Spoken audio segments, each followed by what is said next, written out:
Mimpi adalah pesan yang terdalam dari hati.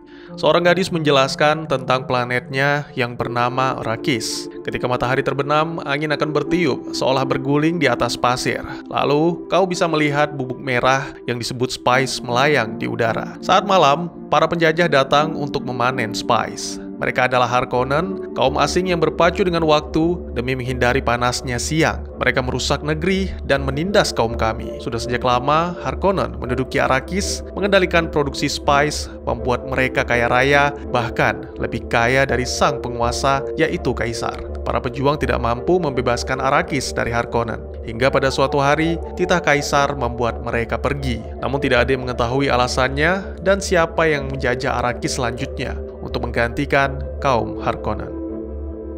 Iya, itulah sepenggal kisah pembuka film yang akan saya ceritakan, berjudul Dune, sebuah film fiksi ilmiah, antariksa, alien, perang, seperti yang kau minta, yang rilis di tahun 2021. Disutradarai oleh Denis Villeneuve, ditulis oleh Jon Spaihts dan Eric Roth, serta dibintangi oleh sederetan bintang-bintang ternama yang kemampuan aktingnya tidak perlu diragukan lagi. Selamat datang dan selamat berjumpa kembali bersama saya Teguh Gusto. Mari kita lanjutkan ceritanya.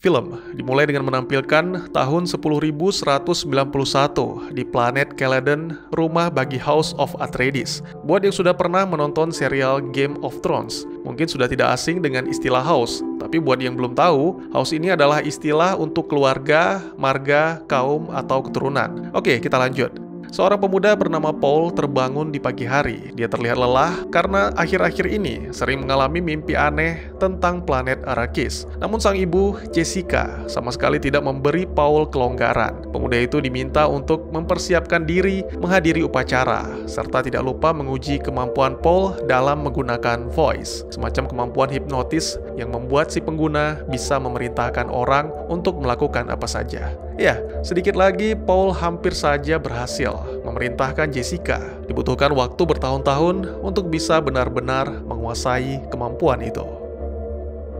Paul sangat tertarik dengan Arrakis, sehingga membuat pemuda itu sering mempelajari dan mencari tahu tentang seluk-beluk planet itu. Suhu panas dan iklim yang berbahaya membuat kehidupan di luar kotanya menjadi sangat mengerikan. Ditambah badai pasir yang cukup kuat hingga mampu mengikis logam, hanya para pribumi, yaitu Fremen, yang mampu beradaptasi di sana. Mereka hidup di wilayah terpencil, berdampingan dengan cacing raksasa yang mereka sebut Shai-Hulud. Terpapar spice dalam waktu yang lama, membuat mata mereka berwarna biru. Bagi Fremen, spice merupakan halusinogen suci yang melestarikan kehidupan dan membawa manfaat bagi kesehatan. Sedangkan bagi Imperium atau Kekaisaran, bubuk merah itu digunakan oleh navigator untuk menemukan jalur yang aman di antara bintang. Tanpa spice, perjalanan antar bintang tidak dapat terwujud.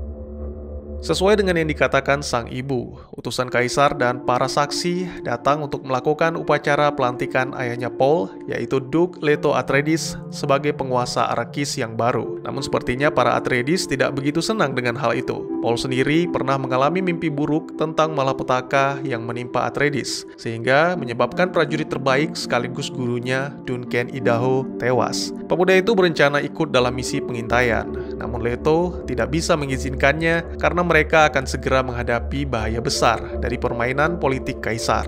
Para Great House memandang Atreides sebagai pemimpin dan itu membuat posisi kaisar terancam. Oleh karena itu dia merebut Arrakis lalu diberikan kepada Atreides, yang mana secara tidak langsung menciptakan konflik di antara dua house. Namun Leto tidak tinggal diam, pria itu berencana membangun aliansi dengan Fremen. Ya, selain melakukan pengintaian, Duncan juga akan bernegosiasi. Jika di Caladan, Atreides berkuasa dengan kekuatan udara dan laut, maka persekutuan dengan Fremen akan membuat Atreides bisa mengelola kekuatan gurun.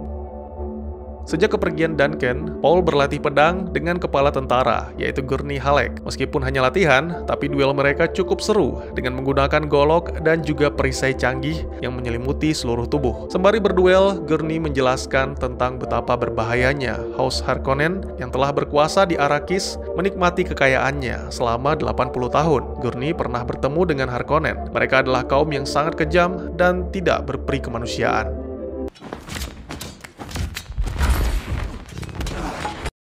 Apa yang dikatakan oleh Gurney benar adanya.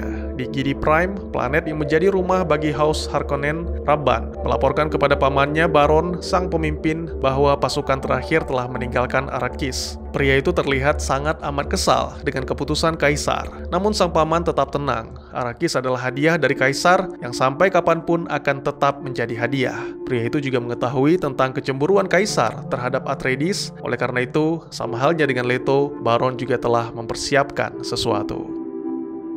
Kembali ke Paul, pada suatu malam sang ibu membangunkannya untuk menemui pendeta wanita atau di sini disebut Reverend Mother, yaitu Gaius Helen Mihiam. Menurut penjelasan Jessica, Mihiam ingin mengetahui tentang mimpi aneh Paul. Setelah Dr. Yue mengatakan kondisi tubuh Paul normal, Jessica langsung mengantar putranya ke dalam sebuah ruangan. Tanpa banyak basa-basi, Mihiam langsung menggunakan voice untuk membuat Paul tunduk. Wanita tua itu meminta Paul memasukkan tangannya ke dalam kotak dan dengan cepat menempelkan sebuah jarum beracun ke leher Paul. Peraturannya sangat sederhana. Paul tidak boleh mencabut tangannya sampai diizinkan. Penderitaan pun dimulai. Paul merasakan kesakitan yang teramat sangat serta melihat sebuah kekacauan. Namun berkat doa sang ibu, pemuda itu pun berhasil lulus. Ya, ternyata itu adalah sebuah tes. Mihiam cukup terkesan dengan Paul. Semua berkat Jessica yang melatih Paul dalam The Way. Namun dibalik itu semua, Mihiam merasa kecewa dengan Jessica yang melahirkan anak laki-laki. Mereka pun membahas tentang ujian dan perjalanan Paul yang masih panjang, serta tentang Kwisatz Haderach atau yang ditakdirkan. Selama ribuan tahun, kelompok Bene Gesserit telah sangat berhati-hati dalam menyilangkan garis keturunan untuk melahirkan yang ditakdirkan, yang juga berupa pemikiran yang cukup kuat untuk menembus ruang dan waktu dan bisa membantu menjadikan masa depan yang lebih baik. Mereka yakin bahwa yang ditakdirkan sudah sangat dekat, bahkan ada yang berpikir dia berada di sini. Paru-paruku merasakan udara waktu ditiup melewati pasir yang jatuh. Sebuah ungkapan dari Gurney ketika tiba di Arrakis bersama dengan keluarga Atreides. Mereka disambut oleh Tufir Hawat yang melaporkan bahwa timnya telah mengamankan kota dan kini sedang memperbaiki beberapa bagian yang rusak. Selain itu, para Atreides juga disambut oleh penduduk Arrakis yang meneriakkan lisan al-gaib. Meski Tufir menyarankan untuk mengabaikan teriakan tersebut, namun Jessica mengetahui bahwa lisan al-gaib adalah nama Messiah para Fremen, yang artinya suara dari dunia lain. Ini adalah sebuah pertanda bahwa Bene Gesserit pernah bertugas di Arrakis untuk menyiapkan jalannya. Selama berabad-abad, mereka telah menantikan lisan al-gaib. Menurut Jessica, mereka meneriakkan nama itu karena tanda-tandanya ada pada diri Paul. Para Atreides pun menuju ke ibu kota dengan menggunakan ornithopter. Tufir menjelaskan sedikit tentang ibu kota yang dikelilingi dinding sebagai pelindung dari cuaca panas dan tentunya cacing pasir. Suasana yang tenang membuat Leto dan Gurney merasa cemas. Leto memerintahkan Gurney untuk memusatkan penjagaan di pangkalan luar angkasa dan kilang Spice, karena dua tempat itu adalah yang paling rentan. Masalah yang mereka hadapi tidak mudah, apalagi keberadaan bulan membuat sinyal komunikasi terganggu. Tugas utama Atreides adalah menyuling rempah dan mengirimnya ke planet-planet lain. Jika gagal, maka mereka semua akan mati. Sementara itu, Tufir membawa beberapa kandidat asisten rumah tangga ke hadapan Jessica. Hanya satu orang yang dipilih, wanita itu bernama Shadow Mapes, dan ya, dia adalah kaum Fremen yang biasanya selalu membawa sebilah pisau disebut crysknife. Jessica mengetahui bahwa crysknife memiliki makna yang berhubungan dengan penciptaan. Itu membuat Shadow benar-benar kagum, sekaligus memperkuat keyakinan para Fremen tentang kedatangan lisan al-gaib yang sudah sangat dekat. Kembali ke tokoh utama kita, kali ini dia mempelajari tentang makhluk hidup di Arrakis, termasuk predator terganas, yaitu cacing pasir raksasa, serta bagaimana cara menghindarinya. Tiba-tiba saja seekor serangga mekanik menembus dinding dan langsung menyerang Paul. Untungnya pemuda itu berhasil menghindar sekaligus menghancurkan serangga yang disebut Hunter Seeker itu dengan genggaman tangannya untuk menyelamatkan Shadow. Tufir melaporkan bahwa para penjaga menemukan petugas mata-mata di balik dinding, yang mana kemungkinan berada di sana sejak 6 minggu yang lalu. Tufir mengakui keteledorannya. Pria itu pun memutuskan untuk mengundurkan diri. Namun Leto menolak permohonan tersebut. Jika menginginkan ampunan, maka Tufir harus memeriksa seluruh istana untuk menemukan mata-mata lain yang mungkin masih bersembunyi. Tibanya House Atreides di Arrakis adalah sebuah pertanda bagi Kaisar untuk mulai mempersiapkan serangan. Mihiam, yang juga berperan sebagai truth sayer atau juru bicara Kaisar, mengabarkan bahwa Baron akan diperkuat dengan pasukan Sardaukar. Kaisar juga menegaskan kembali bahwa tidak ada yang boleh mengetahui hal ini. Satu hal yang diminta oleh Mihiam, agar Baron tidak mengusik Jessica dan Paul yang berada di bawah lindungan Bene Gesserit. Baron memang berjanji di hadapan Mihiam, tapi di balik itu, dia benar-benar berencana untuk melenyapkan seluruh keluarga Atreides. Hari pertama Paul mengikuti rapat bersama anggota dewan. Pemuda itu disambut dengan sebuah lelucon oleh Gurney, lalu tak lama kemudian ketika Leto datang, rapat pun dimulai. Mereka membahas tentang keuntungan Harkonnen yang mencapai 10 miliar Solaris setiap tahunnya. Sayangnya, untuk saat ini Atreides tidak akan mendapatkan keuntungan sebanyak itu, karena alat-alat panen rusak akibat disabotase oleh Harkonnen. Tentunya akan ada seorang utusan atau hakim yang akan menilai kinerja Atreides selama masa peralihan. Dia adalah Dr. Liet Kynes, seorang ahli geologi kekaisaran. Leto berencana akan mendatangi ladang Spice, tapi bersama dengan Dr. Liet, yang tentunya dilindungi oleh Kaisar. Tufir memberikan kabar bahwa Duncan telah tiba. Prajurit pemberani itu membawa kabar baik tentang Fremen yang bersembunyi di gurun. Mereka tergabung dalam kelompok Siege dan tinggal di dalam gua yang biasanya menampung 10.000 orang. Dari informasi yang didapatkan Duncan, ada sekitar 100 kelompok Siege yang tersebar di seluruh Arrakis. Ini sangat berbeda dengan perhitungan Harkonnen. Selain itu, para Siege juga terdiri dari petarung-petarung handal. Bahkan Duncan nyaris tewas ketika bertarung dengan salah satu dari mereka di awal pertemuan. Selain itu, Duncan juga membawa salah satu pemimpin Siege, yaitu Stilgar. Pria itu sulit diajak bicara, tapi Stilgar sangat menghormati keputusan Leto yang tidak memburu, bahkan melindungi kaum Fremen. Menurut Tufir, ini merupakan sebuah awal yang baik untuk membangun aliansi. Hanya saja, Atreides harus berusaha lebih keras. Duncan memberikan beberapa alat canggih kaum Fremen kepada Paul sebagai hadiah. Pria itu sangat mengagumi Fremen yang buas tapi setia. Dia yakin Paul akan merasakan hal yang sama jika bertemu langsung dengan mereka. Sesuai dengan rencana, Leto akan mengajak Dr. Liet untuk mengunjungi ladang Spice. Bersama dengan mereka juga ada Paul dan Gurney, namun sebelum itu, Liet akan memeriksa steel suit mereka untuk memastikannya telah terpasang dengan benar. Steel suit adalah kostum pendingin yang diciptakan oleh Fremen untuk melindungi mereka dari cuaca panas, sekaligus mendaur ulang keringat menjadi air yang bisa diminum. Sangat mengejutkan, Paul bisa mengenakan kostum itu dengan benar, padahal pemuda itu sama sekali tidak pernah mendengar tentang steel suit. Itu membuat Liet terkesan dia mengucapkan bahasa asing yang artinya Paul mengetahui adat istiadatnya seolah terlahir dari Fremen.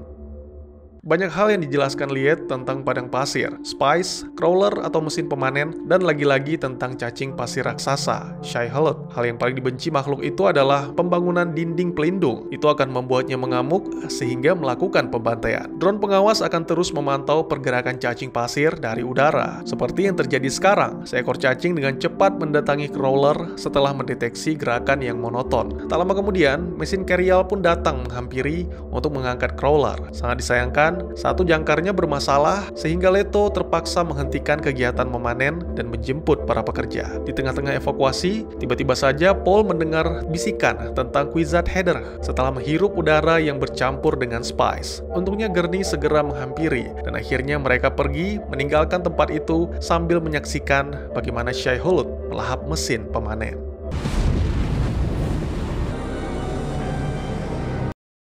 Kelalaian Paul membuat sang ayah marah besar. Seharusnya pemuda itu bisa menjaga dirinya lebih baik lagi, mengingat tanggung jawab yang akan dipikul di masa depan. Dengan segala peralatan yang rusak, seharusnya Kaisar memberikan kemurahan terkait masalah pengiriman Spice. Karena ini semua seperti jebakan untuk membuat Atreides bersalah. Namun sangat disayangkan, tidak ada yang namanya kemurahan, tidak ada dispensasi. Liet tidak mendukung siapapun. Wanita itu sering melihat kejadian seperti ini, melihat orang seperti Leto datang dan pergi. Liet hanya menyarankan kepada Leto agar selalu menjaga keluarganya baik-baik.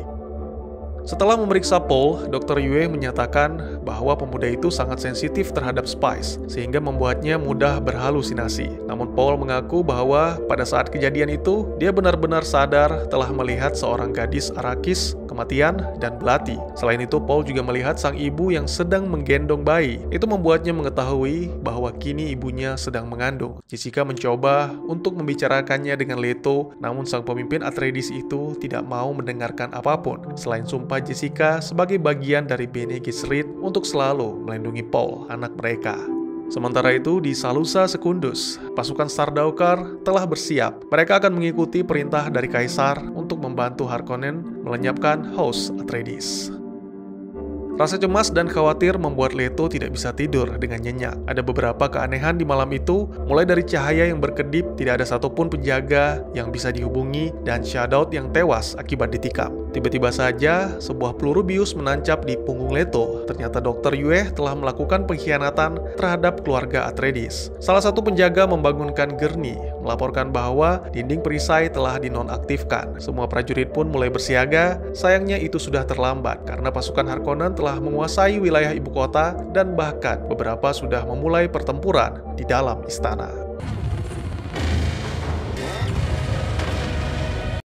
Kembali ke Dr. Yue, pria itu mengaku terpaksa tunduk kepada Baron demi mendapatkan jasad istrinya yang telah dibunuh dengan kejam. Namun dia berjanji akan melakukan sesuatu untuk menyelamatkan Paul, dan Leto akan diberikan gigi palsu yang mana ketika digigit maka akan mengeluarkan gas beracun yang bisa memenuhi satu ruangan. Jika Leto cukup cerdik, maka racun itu bisa digunakan untuk membunuh Baron. Di ruangan lain, Duncan berhasil mengalahkan beberapa Sardaukar. Pria itu langsung memeriksa kamar Leto dan juga kamar Paul, tapi tidak menemukan siapapun. Kemudian Duncan kembali mengalahkan beberapa Sardaukar untuk merebut Ornithopter dan pergi mencari Paul di luar istana. Di tempat lain, ternyata Paul disekap bersama sang ibu. Mereka akan diberikan ke cacing raksasa agar para Bene Gesserit tidak menemukan mayatnya. Beruntung, kerjasama Paul dan sang ibu berhasil membuat mereka selamat. Sayangnya tidak dengan ibu kota, kini Arrakis telah kembali dikuasai oleh Harkonnen. Biadab, mungkin itu kata yang tepat untuk menggambarkan pria bernama Baron. Dia memperlakukan Duke Leto secara tidak hormat dan bahkan mengingkari janji dengan sekutunya sendiri. Ya, Dr. Yue dibunuh agar bisa bersatu dengan istrinya di alam baka. Atreides telah hancur, selama ratusan tahun mereka telah bertempur dan menumpahkan darah. Tapi kini semua telah berakhir. Oleh karena itu, Leto juga berniat menghabisi Baron dengan menghembuskan nafas terakhirnya yang mengandung racun. Putra Leto telah mati, House of Atreides kini hanya tinggal nama. Itulah yang dipikirkan oleh para Harkonnen. Karena Ornithopter telah dinonaktifkan oleh prajurit, Paul dan Jessica hanya bisa memanfaatkan frame kit yang berisi peralatan untuk bertahan hidup di tengah gurun. Di sana juga Paul menemukan sebuah pesan dari Dr. Yue serta cincin Duke yang menandakan bahwa sang ayah telah mati dan Paul akan menjadi penggantinya. Sesuai dengan instruksi Dr. Yue, Paul mengaktifkan suar yang hanya mengirimkan lokasi kepada prajurit Atreides. Banyaknya spies yang berterbangan di dalam tenda membuat Paul kembali mendapatkan penglihatan. Diawali dengan seorang gadis Arrakis, lalu Chris Knife, serta perang besar yang melibatkan dirinya dan menimbulkan banyak korban. Paul tidak menginginkan semua itu. Untuk sesaat, dia merasa benci terhadap sang ibu yang merupakan seorang Bene Gesserit. Keesokan paginya, setelah keluar dari tenda, sebuah ornithopter menghampiri mereka. Ternyata itu adalah Duncan. Pria itu langsung tunduk di hadapan Paul, yang kini adalah Duke baru. Bersama dengan Duncan juga ada Dr. Liet. Mereka menjelaskan bahwa Harkonnen telah menyerang setiap pusat populasi di Arrakis dengan mengerahkan sekitar 10 legiun dan ratusan pesawat, serta dibantu pasukan Sardaukar yang setidaknya berjumlah 2 batalion. Kaisar sudah menentukan pihaknya, dan Liet dilarang untuk membicarakan hal itu. Namun Paul yakin saat ini Liet merasa sangat menyesal, dan itulah yang menjadi alasannya memberikan pertolongan kepada Atreides yang tersisa. Beberapa waktu kemudian, mereka memutuskan untuk berlindung dari badai di sebuah stasiun tua, yang mana digunakan untuk penelitian ekologi. Dahulu kala, para ilmuwan menciptakan sebuah mesin untuk mengeluarkan air yang terkurung di bawah pasir. Sayangnya ketika pekerjaan dimulai, mereka malah menemukan spies, dan akhirnya kini semua orang lebih memilih untuk mempertahankan gurun. Paul menjelaskan bahwa apa yang menimpa Atreides adalah hal yang paling ditakuti oleh Great House. Pasukan Sardaukar datang dan menghabisi mereka satu persatu. Oleh karena itu, Great House harus bersatu, melakukan perlawanan, dan Dr. Liet harus mau bersaksi atas rencana licik Kaisar. Selain itu, semua penglihatan yang didapatkannya membuat Paul yakin bahwa dirinya adalah lisan al-gaib Paul juga mengetahui segala hal tentang Dr. Liet, bahkan masa lalunya yang kelam ketika kehilangan orang yang dicintai. Paul berencana akan merebut tahta, dan jika itu berhasil, maka dia akan mengubah Arrakis menjadi seperti surga. Tiba-tiba saja terdengar keributan dari luar ruangan, yang mana ternyata Sardaukar telah mengepung tempat itu. Setelah memberikan penghormatan terakhir, Duncan langsung mengunci pintu. Pria itu akan berkorban bertarung dengan pasukan elit kaisar agar tuan mudanya bisa melarikan diri.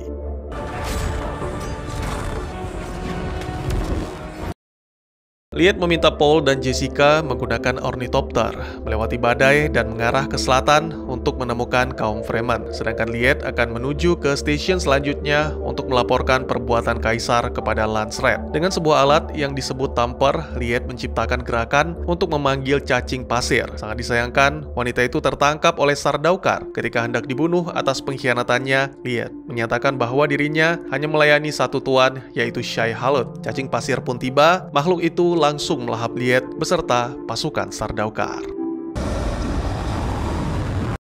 Kembali ke Paul dan Jessica, ternyata para Sardaukar juga masih mengejar mereka, serta meluncurkan beberapa rudal. Paul pun nekat memasuki badai, karena hanya itu satu-satunya jalan bagi mereka untuk bisa lolos. Seketika badai pasir membuat Topter menjadi tidak berfungsi, dan terus mengikis sayapnya. Lagi-lagi Paul mendapat sebuah penglihatan. Kali ini seorang pria Fremen mengajarkan Paul untuk tidak melawan badai, tapi menyatu dan bergerak sesuai arusnya.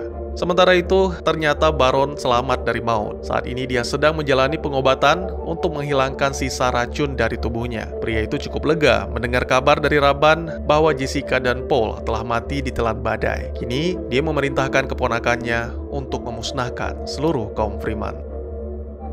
Kembali ke Paul dan sang ibu, apa yang diajarkan oleh penglihatan yang didapat pemuda itu benar-benar membantu. Dia berhasil mendaratkan ornithopternya, lalu berlari ke bebatuan, karena kini mereka berada di wilayah Shai-Hulud. Setelah mengenakan steel suit yang diberikan oleh Liet, Paul dan Jessica pun akan mengarungi gurun pasir menuju ke selatan demi menemukan Siege. Sempat merasa ragu mereka akan bertahan, namun penglihatan Paul kembali muncul. Seorang gadis menunjukkan tikus kecil yang mampu bertahan hidup di tengah gurun, serta seorang pria yang menyebut dirinya teman akan mengajari Paul dan menunjukkan jalan.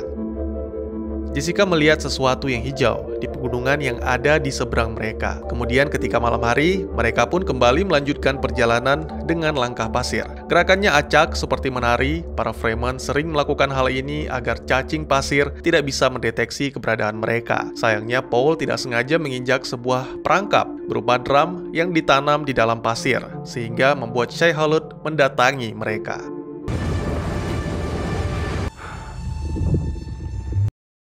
Untungnya suara tamper mengalihkan makhluk itu. Namun sesaat kemudian, Paul menyadari bahwa ada yang sedang mengintai mereka, dan ternyata itu adalah para Fremen yang dipimpin oleh Stilgar. Ya, pria yang sebelumnya pernah diundang oleh Duke itu masih mengingat Paul, seorang pemuda bijaksana dan pemberani sama seperti Leto Atreides yang dihormati. Tapi tentu, tidak semua Fremen percaya bahwa Paul adalah seorang yang spesial. Salah satunya adalah Jamis. Dia mengusulkan untuk membunuh Paul dan Jessica demi mendapatkan air dari tubuh mereka. Sayangnya para Fremen terlalu meremehkan Jessica. Wanita itu langsung mengcounter serangan Stilgar, dan kini kondisi pun berbalik.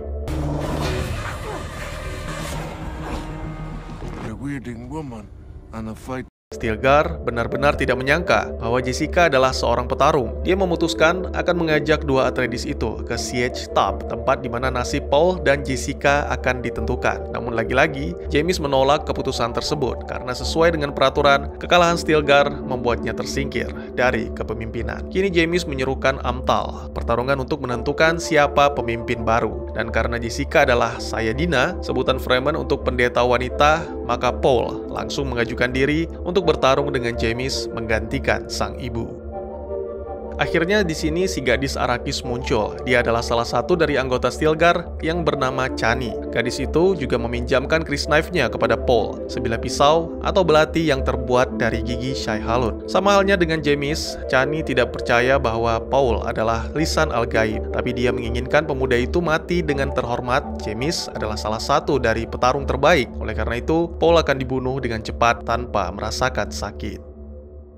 Sebuah penglihatan kembali muncul. Kali ini Paul diminta untuk menerima kematiannya sebagai pengorbanan demi kebangkitan Kwisatz Haderach. Emtal pun dimulai. Paul bertarung dengan sangat baik. Dia nyaris membunuh Jamis dan memaksanya menyerah. Namun dalam Amtal tidak ada kata menyerah. Dua petarung harus saling membunuh untuk mengakhirinya. Itu merupakan suatu hal yang sangat berat untuk dilakukan oleh Paul karena seumur hidupnya pemuda itu belum pernah membunuh siapapun. Di saat terakhir, Jamis benar-benar marah karena merasa dipermainkan. Paul kembali mendengarkan bisikan tentang Kwisatz Haderach dan itu membuatnya yakin untuk membunuh Jamis.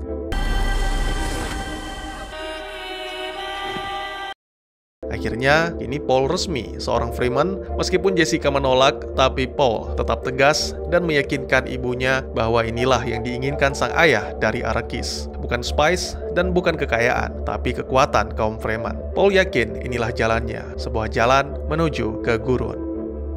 Film pun ditutup dengan menampilkan Paul dan Jessica bersama para Fremen yang hampir tiba di Siege Stab. Dari kejauhan mereka menyaksikan bagaimana seorang Fremen mengendarai cacing pasir Shai-Hulud. Inilah kekuatan Gurun dan ini hanya sebuah permulaan. Lagi-lagi Paul melihat mimpinya tentang gadis Arrakis yaitu Chani kini menjadi kenyataan.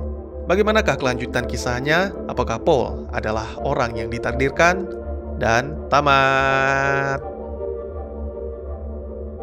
Buat yang belum tahu, film ini diadaptasi dari novel tahun 1965 karya Frank Herbert dengan judul yang sama. Pada akhirnya, Paul mendapatkan rasa hormat dari para Fremen. Ini membuat pemuda itu dan sang ibu disambut dengan baik di Siege. Sekaligus Paul akan menjadi pemimpin muda mereka di masa depan, serta tentunya terlibat dengan perang besar di seluruh galaksi. Selain itu, Paul juga mendapatkan rasa hormat dari Chani, yang nantinya bakalan jadi kekasih, lalu ibu dari anak-anaknya. Namun di atas itu semua, yang terpenting adalah bagaimana pemuda itu mempersiapkan semuanya untuk menghadapi sesuatu yang akan datang. Di novelnya sendiri, sebagian menceritakan kisah Paul yang sudah dewasa dan menjadi pemimpin, sedangkan sebagian lagi tentang perjalanannya hingga menjadi pahlawan. Keputusan sulit yang diambil Paul untuk membunuh seseorang tidak hanya membuktikan bahwa dia bisa menjadi pemimpin yang melakukan apapun demi melindungi orang-orang tercinta. Meskipun pada awalnya dalam percakapan dengan sang ayah, Paul mengungkapkan keraguannya dalam memimpin Atreides di masa depan, tapi seiring berjalannya waktu yang cukup singkat, Paul menunjukkan kesiapannya seperti pada adegan ketika menyambut Duncan yang tunduk sambil memanggil Paul My Lord Duke. Kematian Jamis adalah sebuah awal dari perang besar. Di masa depan, kepemimpinan Paul akan mengakibatkan miliaran orang mati, yang mana pada mulanya itu adalah sebuah misi balas dendam terhadap mereka yang telah membantai House Atreides. Buat yang mengharapkan akhir bahagia dari film ini, siap-siap kecewa. Paul membawa sang ibu ke tempat yang aman, tapi juga menggerakkan peristiwa-peristiwa yang tidak dapat dihentikan. Ini menetapkan bahwa orang-orang yang memiliki kekuatan besar tidak akan pernah bisa menjadi pahlawan akibat keputusan yang brutal. Tanpa disadari, hal-hal kejam selalu diciptakan oleh siapapun yang memiliki kekuatan ataupun pengaruh yang besar. Tidak ada yang namanya pahlawan sejati. Semua itu hanya sebuah anggapan terhadap diri mereka sendiri, bahwa mereka adalah pahlawan. Sekali lagi, buat yang belum pernah membaca novelnya atau belum menonton film-film Dune yang lain, mungkin akan bertanya-tanya tentang beberapa istilah yang disebutkan karakter-karakter dalam film ini, seperti House, Steel Suit, ataupun Amtal. Beberapa sudah saya jelaskan sedikit dalam alurnya, dan sisanya saya jelaskan secara singkat di sini, di segmen penjelasan. The Bene Gesserit Order, atau sering disebut Bene Gesserit aja, adalah organisasi atau perserikatan religius yang terdiri dari mata-mata, biarawati, ilmuwan, dan teolog. Rata-rata anggotanya adalah wanita. Mereka menggunakan eksperimen genetik, ikut campur dalam urusan politik, dan merekayasa agama untuk kepentingan mereka sendiri. Tujuan utama mereka adalah menyebarkan keyakinan tentang kedatangan yang ditakdirkan, yang disebut Kwisatz Haderach. Nama lainnya adalah Houses Major, adalah house yang paling kuat dan penting dengan hak suara di Landsraad. Mereka memiliki sejarah dengan kekayaan politik dan ekonomi hingga taraf tertentu, bergantung pada kekuatan institusi dasar kekaisaran. Paling sedikit jumlah mereka adalah 35, sedangkan terbanyak adalah 157. House Atreides adalah salah satunya, termasuk juga Harkonnen serta House Corrino yang merupakan keluarga kekaisaran. Adalah sebuah lembaga yang membentuk imperium atau kekaisaran, dimulai sebagai organisasi perwakilan pemerintah memiliki kekuatan tertentu yang diberikan kontributor mereka. Lembaga ini berfungsi sebagai badan atau dewan pertimbangan jika terjadi perselisihan antara pemerintah atau terjadi pelanggaran kesepakatan di antara mereka. Sebelumnya saya ingin menjelaskan dulu, satuan tahun di sini itu sudah berubah menjadi BG dan AG. BG untuk Before Guild, sedangkan AG untuk After Guild. Sebelum Guild yang dimaksud di sini adalah masa di mana Space Guild atau Guild Navigator memonopoli seluruh perjalanan luar angkasa, transportasi dan perbankan kekaisaran. Space Guild sendiri adalah organisasi yang memiliki akses eksklusif perjalanan luar angkasa melebihi kecepatan cahaya. Oke, saya akan menjelaskan beberapa poin yang mungkin perlu kalian ketahui tentang sejarah yang pernah terjadi di bumi dalam Universe Dawn. Kira-kira tahun 14.100 BG atau 2100 Masehi, kolonisasi tata surya telah dimulai di planet bumi atau disebut juga Altera setelah pembentukan koalisi yang melibatkan blok politik utara, selatan, dan barat dengan setidaknya satu anggota yang berasal dari Bene Gesserit menjabat sebagai direktur utama eksplorasi of Terran. Pada akhirnya, populasi di bumi berkurang drastis. Ekspansi besar-besaran ini disebut sebagai Little Diaspora. Lalu pada tahun 13.402 BG atau sekitar tahun 2798 Masehi, sebuah serangan asteroid menghancurkan bumi. Oleh karena itu, ibu kota pemerintahan dipindahkan ke Ceres. Lalu di tahun-tahun berikutnya dimulailah penyelamatan harta karun, peninggalan sejarah manusia dan menyebarkannya ke seluruh alam semesta yang telah terjamah atau di sini disebut Known Universe. Lalu pada tahun 13.360 BG atau 2840 Masehi, bumi atau Terra diisi kembali dengan kehidupan berupa tumbuhan dan hewan, serta dijadikan sebagai cagar alam. Bumi juga merupakan tempat bagi Commission of Ecumenical Translator. Ini juga semacam organisasi religius. Mereka mengumpulkan Alkitab Oren pasca peristiwa pemberontakan Butlerian pada tahun 108 BG. Sebutannya adalah Butlerian Jihad. Ini sebuah pemberontakan melawan teknologi dan mesin. Masuk ke tahun 2800 AG, bumi telah menjadi baroni, sebuah wilayah kekaisaran di bawah pemerintahan House Corino. Penduduk yang menghuni tempat lahir manusia ini menikmati kebebasan dari wajib militer. Bahkan pada masa ini, gurun Terra atau Sahara dihuni oleh pengembara Zensuni. Nah, Zensuni ini adalah para pemeluk agama kuno di bumi. Jadi banyak hal yang terjadi sehingga bumi tidak lagi menjadi hunian utama bagi manusia. Oke, segitu dulu ya. Nggak enak juga kalau terlalu offset, malah film selanjutnya menjadi tidak seru lagi. Walaupun mungkin di antara kalian sudah ada yang membaca novelnya. Menurut saya cerita Dune cukup seru. Perpaduan Game of Thrones, Star Wars, sama Lord of the Ring. Mudah-mudahan dibikin trilogi ya, biar ceritanya agak panjang gitu. Jadi semuanya dibahas lengkap. Bagi teman-teman yang punya teori tentang film ini ataupun ingin berdiskusi, atau mungkin juga teman-teman punya referensi film lain untuk kita review, silahkan tuliskan di kolom komentar atau bisa DM ke Instagram saya di @tegugusto. Insya Allah pasti akan saya baca. Mari kita jadikan kolom komentar sebagai sarana penambah wawasan dan menciptakan jalinan persaudaraan, bukannya malah menjadikannya sebagai tempat pembulian sehingga menciptakan permusuhan. Sekian dulu videonya dan jangan lupa untuk dukung terus channel ini dengan cara share, like, dan subscribe karena dukungan dari kalian sangat berharga bagi saya demi perkembangan channel ini. Saya Gusto, sampai jumpa di video selanjutnya. Tetap semangat, tetap bersyukur setiap hari. Dadah!